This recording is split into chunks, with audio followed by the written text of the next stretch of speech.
In 1973, a Kingston recording studio pressed an album that would quietly, and then very loudly, change the world. A young man from Trench Town, raised in poverty, the son of a white British officer and a black Jamaican woman, was about to walk through a door no Caribbean artist had ever opened. His name was Bob Marley, and the music was called reggae. But reggae did not begin with Bob Marley. It began in the streets, in the sound systems, in the lungs of a people who needed their music to say what no newspaper would print and no government would acknowledge. This is the full story of reggae, from its roots to its global revolution. Part 1. Before reggae, ska and rocksteady. To understand reggae, you need to go back to Jamaica in the late 1950s. The island was electric with sound system culture, mobile speaker rigs set up in yards and warehouses, playing imported American rhythm and blues from New Orleans and Miami. Jamaican musicians absorbed those influences and created something entirely new. The result was ska, an energetic, brass-heavy genre whose choppy guitar rhythms perfectly matched the optimism of Jamaican independence in 1962. But by the mid-1960s, that optimism began to cool. Unemployment rose. Political violence spread through Kingston's communities. And Jamaican music responded. The tempo slowed down dramatically. The guitar moved to the offbeat. Rocksteady was born, a smoother, more soulful sound carrying the weight of new disillusionment. It was Rocksteady's DNA that reggae would inherit and transform into something that would outlast and outreach them both. In 1968, the Maytals released Do the Reggae, the song widely credited with giving the genre its name. The word itself may have originated from Jamaican street slang, but what it described was unmistakable, a sound driven by bass, anchored to the offbeat, and carrying in its lyrics the anger, the spirituality, and the survival instinct of Jamaica's working poor. Part 2. The Rastafari Connection. Reggae and Rastafari were born from the same Jamaican soil and cannot be fully understood apart from each other. The Rastafarian movement emerged in Jamaica in the 1930s, built on black consciousness, African identity, and the belief in the divinity of Ethiopian Emperor Haile Selassie I. When Selassie visited Jamaica in April 1966, the reception was extraordinary. Tens of thousands of Jamaicans overwhelmed the airport in an outpouring of emotion that shocked even the emperor himself. That spiritual energy poured directly and immediately into music. Reggae artists absorbed Rastafarian themes: redemption, African unity, resistance to Babylon, their term for the oppressive structures of Western power, and the sacred use of cannabis as a sacrament for meditation and community reasoning. Songs became prophecy. Albums became manifestos. And at the center of this intersection of faith and music was a young man from 9 Mile, Saint and Parish, Robert Nesta Marley. Part 3. Bob Marley and the Global Breakthrough. Bob Marley began his musical journey in Trench Town, Kingston, a community so economically marginalized that it became both his crucible and his greatest inspiration. He formed the Wailers with Peter Tosh and Bunny Wailer in the early 1960s, moving through ska and rocksteady before finding their true voice in reggae. A crucial partnership with the legendary producer Lee Scratch Perry in 1970 refined their sound into something tighter, more urgent, and more politically radical than anything reggae had previously produced. The moment that changed everything came in 1973, when Island Records founder Chris Blackwell signed the Wailers and released Catch a Fire, the first reggae album packaged and promoted identically to a rock record.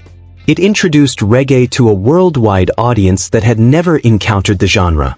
Then in 1974, Eric Clapton recorded a version of Marley's I Shot the Sheriff, and reggae landed on mainstream rock radio across North America and Europe. The wall had been broken permanently. What followed was one of the most extraordinary careers in the history of popular music. Natty Dread, Rastaman Vibration, Exodus, Kaya, albums that carried messages of social justice, spiritual awakening, and radical love to every part of the world. Get Up, Stand Up became an anthem for activists. No Woman No Cry became a hymn for the displaced and homesick. Redemption Song became a rallying point for anyone who had ever been made to feel powerless. In 1978, Marley famously joined the hands of Jamaican political rivals Michael Manley and Edward Seaga on stage at the One Love Peace concert, a gesture so powerful it made international headlines. Bob Marley died in May 1981 at just 36 years old. But his music only grew larger after his passing. In 2018, UNESCO recognized reggae as an intangible cultural heritage of humanity, one of the most prestigious designations in global culture. Part 4. Roots, Dub and Lovers Rock. Reggae is not one thing. It is a family of sounds that grew from the same roots and spread in every direction. Roots reggae, the spiritual, politically conscious form that Marley perfected, was joined by dub, a genre pioneered by Jamaican producers King Tubby and Lee Scratch Perry, who stripped reggae tracks to their bass and drum foundation and then added layers of echo, reverb, and studio experimentation to create hypnotic instrumental soundscapes. Dub was decades ahead of its time. Its production techniques directly influenced hip-hop, electronic music, and the modern recording industry. In the United Kingdom, where a large Caribbean diaspora had built new communities from the late 1940s onward, lovers rock emerged in the late 1970s, a softer, more romantic strain of reggae that gave voice to the experiences of young black British women. Artists like Janet Kay and Carol Thompson built a genre as emotionally sophisticated as it was melodically beautiful, and entirely unlike anything being made anywhere else in music. And from reggae's rhythmic DNA grew dancehall, the genre that brought us Bounty Killer, Vybz Kartel, Mavado, and every generation of Caribbean music that followed. Every major Jamaican genre of the last 5 decades traces its lineage directly back to that offbeat guitar strum in Kingston in the late 1960s. Part 5. Reggae's global influence. The global reach of reggae is genuinely extraordinary.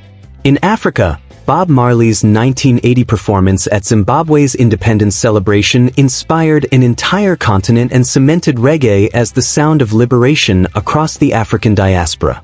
In Latin America, reggae fused with local rhythms to create reggaeton, now one of the most streamed genres on earth, with artists like Bad Bunny and J Balvin carrying its DNA to billions of listeners. In Britain and France and Germany, reggae scenes have thrived for 5 decades. In Japan, reggae culture runs surprisingly deep, with dedicated communities of musicians and sound system operators who treat the genre with scholarly seriousness. Even hip-hop, the dominant music genre of the 21st century, carries reggae's influence throughout its DNA. The toasting tradition, the bass culture, the social commentary, the use of music as a direct political tool, all of these elements run directly from the sound systems of 1950s Kingston through Bob Marley's 1970s studio work to the global music landscape of today. Drake has sampled dancehall. Rihanna has built albums on Caribbean rhythms. The music that began in the slums of Kingston became the architecture of modern pop. Reggae is more than music.